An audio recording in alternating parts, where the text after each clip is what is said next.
This is the third time I've tried to record this video, and I haven't done particularly well on the first two attempts, so let's see if we can get it right the third time. But before we get going, normal parish notices apply. If you haven't subscribed to the channel, may I ask why not?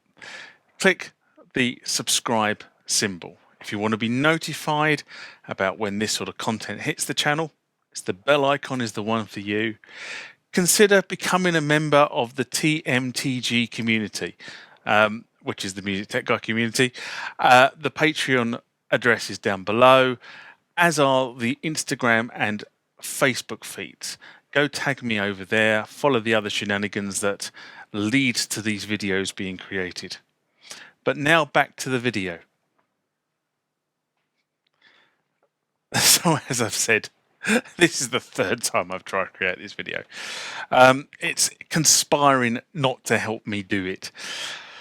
But these things are sent to try us, so we'll try for a third time. And if you hear some crackling in the background, it's not because this area is on fire, it's because my neighbour who lives over there is having a rather large bonfire.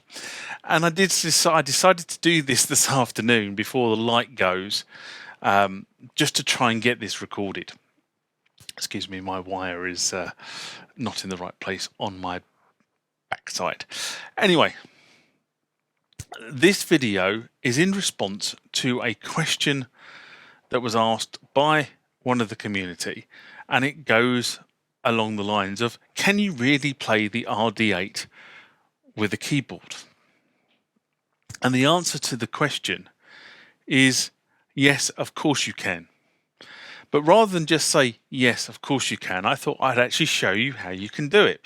Because the theory behind what I'm doing now is exactly the same as the theory behind running your drum machine from a sequencer. So if you want to program the RD-8 to trigger, or any other drum machine, because most of them will do exactly what I'm just about to show you, but if you want to program the RD-8 to trigger from your keyboard or from your sequencer, you want to sequence it up, this is pretty much how you do it. The theory is exactly the same, you just have to apply it to a sequencer rather than a keyboard. I'm using my trusty Oasis keyboard purely because it's far easier to change things on the screen. I can do it very, very quickly. And I shall show you on the RD-8, which unfortunately the camera shot won't allow me to have the RD-8 in shot as well and actually have an overhead picture of it. So I've got the RD-8 literally set here, and when you're watching this you'll see that in the corner of the screen there, but me doing that across the RD-8. So let's get into showing you how to play the RD-8 from your keyboard. The first thing we need to do is set the keyboards up so they can communicate with each other. Now, if you're looking at the screen of the RD-8, you can't see it, but just off the back here is the MIDI cable that comes out of it, and off the back of here is a MIDI cable that comes out of this. So it's coming out of the out of my keyboard to the in of the RD-8. That's the basic principle. You have to have a MIDI connection. You can do this with USB, by the way, so don't, you can do exactly the same thing with USB. I'm just showing you how to do it with MIDI because it's easier to actually prove the concept. I probably will do a video later on showing you how to do this with a USB MIDI because the RD-8 does do USB MIDI. So the first thing is, I know that out of the box, this thing here comes set to receive on all channels. That's not particularly a brilliant idea. This keyboard is currently set to transmit on channel 1. I haven't got it set to Omni, so it's transmitted on channel 1. And if I hit a key on here, you can hear the bass drum go off. Okay? That's on channel 1. Now what we need to do is we need to set the RD-8 up onto a channel to receive only percussion.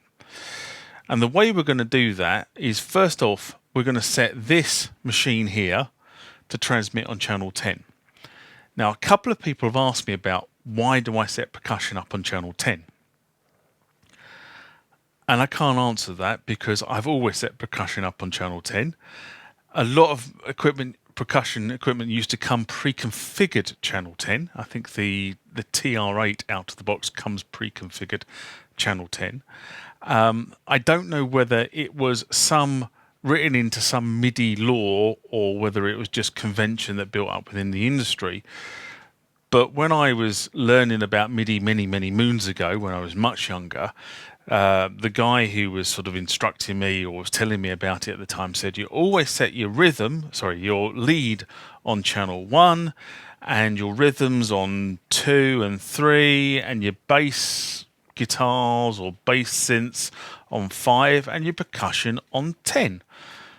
Now, why? I don't know. Who said it? I don't know. Can't tell you, but we are going to set this thing up to receive on channel 10. So the first thing I need to do is I need to change the channel settings on the keyboard.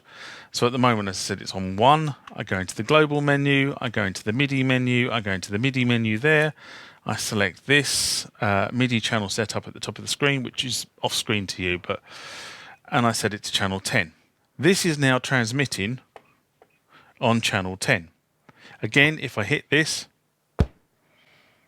you can hear the bass drum go off. Next thing I need to do is set this thing up to receive on channel 10. And you do that by pressing the settings key. And then you find along this these step buttons, I suppose is the easiest way to say it. And it has MIDI written above it. Okay, so we want to press that. And in the screen there it says MIDI in and then it says the word all. Okay, you then use this data knob and it starts at all, which is above 16. It goes 16, 15, 14, 13, 12, down to 10. Okay, so now this is now receiving on channel 10. To store that setting, we press the settings button and the settings button again. Now this thing is now receiving on channel 10 as well. And just to prove the fact, I'm going to change the channel here. So let's go back to channel 2, like so. Nothing. Now, is the keyboard playing? Well, the keyboard is playing. If I just take that off, because it was on latch. Okay, you can hear the keyboard's generating the notes. The keyboard's okay. I'm going to switch that off because we don't need to hear the keyboard. We want to hear the drum machine. And I'll go back and set this to channel 10. There you go. Just like that. You can hear the bass drum. There you go. Now, this is talking to this on the right channel. I'm breaking this up into segments for ease of filming, and I just trapped my finger in the clapperboard. There you go. There's my trusty clapperboard. Bit daft, I know. Okay, so we've now got the RD-8 transmitting or receiving on the same channel that this keyboard is transmitting. Just let me move my wire so I don't sit on it. There you go. So I'll just put that back to a standard combi mode. So, as you know, you can trigger the RD-8 from the RD-8. So, bass drum, snare drum, low tom, mid tom, high tom, rim, clap, cowbell, cymbal, open hi-hat, closed hi-hat. Okay, standard features, and we have the toggle switches here, which if I put those all into up, we now get low conga, mid conga, high conga, claves, and maracas. So we all know how to do that from the RD-8. Now, here's one I did earlier. I mapped the keys. So I didn't look a complete fool when I was doing the video. But the way this maps to a keyboard, and therefore to a sequencer, is that the lowest note is down here at C2, and that is the bass drum. The next one, and for some reason I don't know why it doesn't follow the sequence here, but the next one is the rim, which is here. Okay, then we go hand clap,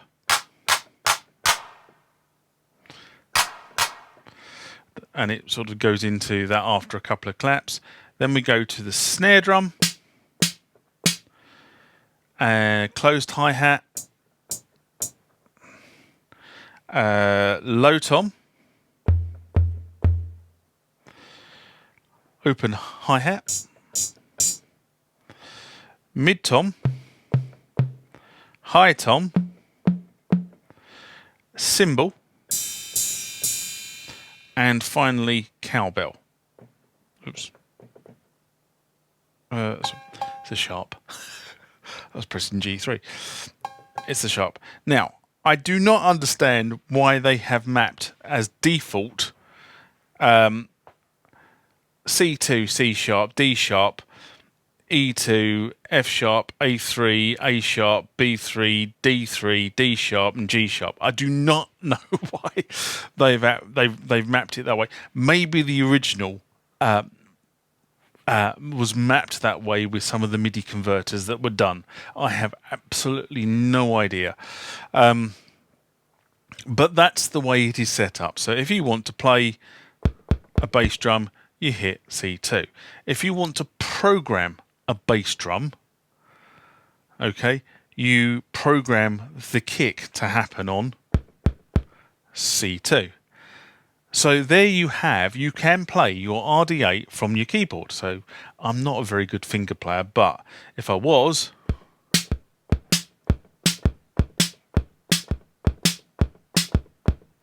okay, so that's me finger playing on my keyboard, much the same as you would finger play a drum kit on the keyboard, but I'm playing the RD-8. So that's how you basically set it up.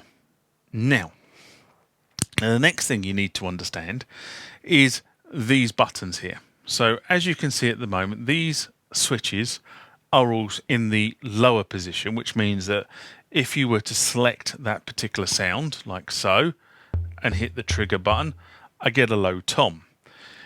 If I move it to the upper position and hit, I get low conga. That's how the design of the machine works. It also follows suit that in the lower position, and low toms are on A3, which is here, I get low tom, and if I do that, I get low conga.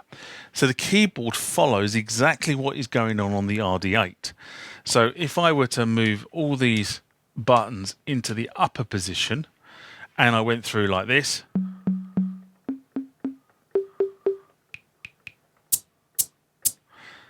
I get all those upper sounds. I don't get the sounds on the lower selection. And the keyboard mimics exactly that.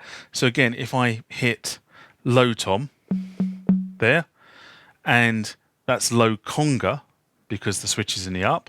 This is mid tom, but you get mid conga. And if I were then to do high tom, I get high conga. Similarly with rim shot, which is all the way back down here, I get claves. And with hand clap, I get maracas, which is hand clap is there. So that's how it's set up. So if you are programming your RD-8, it will only play, or the way I've got it set up, it will only play whatever this switch is set to. So you can't play a low tom and a low conga. Okay, not from the keyboard. You have to play one or the other. You can't play both at the moment. And I haven't found a way of doing of trying to get to the other sound. I'm not sure whether you can MIDI it or not, but I haven't found that yet. Doesn't mean I won't find it. It just means I haven't found it yet. But to answer the specific question that was asked, can you play your RD-8 from your keyboard? The answer is an emphatic yes. And if you follow the same pattern, you can program this to trigger from your DAW or any other MIDI sequencer generation. And if you then just hit the play button, you get the famous 808 sound.